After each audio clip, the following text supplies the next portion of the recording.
Friends మీ అందరికీ good morning. తెలంగాణలో pending రిజిస్ట్రేషన్లు ఎలారా బాబు అని చెప్పేసి తలబాదుకుంటున్నారంతా.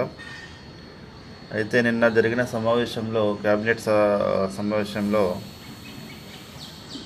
మనకి వేముల ప్రశాంత్ రెడ్డి మంత్రి గారు చెప్పడం జరిగింది. ఏమనంటే స్లాట్ బుకింగ్ రద్దీకి అనుగుణంగా ఎస్ఆర్ఓ ఆఫీసులను 4 కేటగిరీలుగా విభజన చేయడం జరుగుతుందని.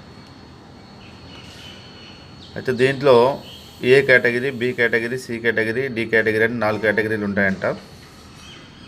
ఏ కేటగిరీ అంటే ఏంటంటే అత్యంత రద్దీగా ఉండే ఎస్ఆర్ఓ కార్యాలయాలని ఏ కేటగిరీ కింద డివైడ్ చేశారు. దీంట్లో మ్యాక్సిమం ఒక 10 ఎస్ఆర్ఓ కార్యాలయాలు వస్తాయి.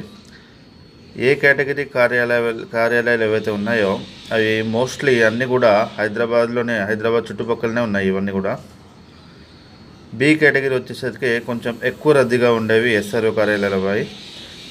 అంటే ఏ కేటగిరీ కంటే కొంచెం తక్కువ రద్దీగా ఉండేవి.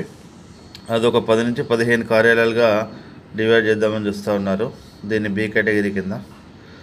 మామూలు రద్దీ అంటే నెలకి ఒక 15-20 రిజిస్ట్రేషన్లు అయ్యే ఎస్ఆర్ఓ కార్యాలయాలు ఉంటాయి కదా, అవన్నీ సి కేటగిరీ కింద డివైడ్ చేశారు. ఇట్లాంటివి ఒక 30-35 కార్యాలయాలు ఉంటాయి. నెలకి 2-3 రిజిస్ట్రేషన్లు మాత్రమే అయ్యే ఎస్ఆర్ఓ కార్యాలయాలు మామూలుగా ఇతర జిల్లాల పరిధిలో ఉంటాయి, హైదరాబాద్ కాకుండా. అటువంటి వాటిని డి కేటగిరీ కింద డివైడ్ చేయడం జరిగింది. అయితే సిబ్బందిని కూడా ఈ పరిష్కారానికి ఏం చేస్తున్నారంటే సిబ్బందిని కూడా 3 గ్రూపుల కింద డివైడ్ చేయడం జరుగుతుంది. ఈ 3 గ్రూపుల్లో ఫస్ట్ గ్రూప్ ఏం చేస్తుందంటే న్యాయపరంగా లీగల్గా ఏమైనా ప్రాబ్లమ్స్ ఉన్నాయా, ఉంటే దాన్ని ఎట్లా పరిష్కరించాలి అనేది ఫస్ట్ గ్రూప్ చూస్తుంది. సాంకేతికపరమైన టెక్నికల్ పరమైన సమస్యలు ఏమైనా ఉంటే రెండో గ్రూప్ చూసుకుంటుంది.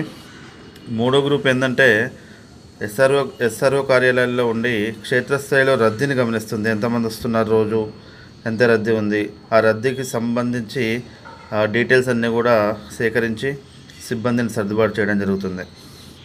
అయితే దీని గురించి డిస్కస్ చేయడానికి నెల 17వ తేదీ అంటే రేపు స్టేక్ హోల్డర్స్తో మీటింగ్ కండక్ట్ చేద్దామని రాష్ట్ర ప్రభుత్వం ఆలోచిస్తూ ఉంది. స్టేక్ హోల్డర్స్ అంటే రియల్ ఎస్టేట్కి సంబంధించిన వాళ్ళు, తర్వాత బ్యాంకర్స్ కావచ్చు, ప్రజలు కావచ్చు, టెక్నికల్ పర్సన్స్ కావచ్చు, ఎక్స్పర్ట్స్ కావచ్చు, వీళ్ళందరినీ కూడా ఇన్వైట్ చేయడం జరిగింది ఈ వర్క్షాప్కి. సో టీపిన్ అంటే చాలామందికి తెలియదండి. టీపిన్ అంటే ఇక్కడ చూడండి, కొన్ని చోట్ల టీపిన్ అంటే తెలంగాణ ప్రాపర్టీ ఐడెంటిఫికేషన్ నెంబర్ అని, కొన్ని చోట్ల ట్యాక్స్ ప్రాపర్టీ ఇండెక్స్ నెంబర్ అని చూపిస్తూ ఉన్నారు. సో వెబ్సైట్లో మాత్రం ట్యాక్స్ ప్రాపర్టీ ఇండెక్స్ నెంబర్ అని కనిపించింది. పీటిన్ అంటే ప్రాపర్టీ ట్యాక్స్ ఐడెంటిఫికేషన్ నెంబర్ కానీ ప్రాపర్టీ ట్యాక్స్ ఇండెక్స్ నెంబర్ కానీ అనొచ్చు. సో ఇవన్నీ మనకి వేముల ప్రశాంత్ రెడ్డి గారు ఈ టీపిన్ అనేది ఖచ్చితంగా తీసుకోవాలని ఎందుకు చెప్తున్నారంటే పూర్తి భద్రత ఉంటుంది ఆస్తిపరంగా. అండ్ ప్రాపర్టీకి సంబంధించి ట్యాంపరింగ్లు కానీ, కబ్జాలు కానీ, డబుల్ రిజిస్ట్రేషన్లు కానీ చేసే అవకాశం ఉండదు. అందుకే టీపిన్ కంపల్సరీగా ఉండాలి. అదొక యూనిక్ నెంబరు ప్రతి ప్రాపర్టీకి అని చెప్పి వేముల ప్రశాంత్ రెడ్డి గారు చెప్పడం జరిగింది. సో ఫ్రెండ్స్, ఈ డీటెయిల్స్ మీకు చాలా ఉపయోగపడతాయని మీకు అందిస్తున్నాను. Thank you so much.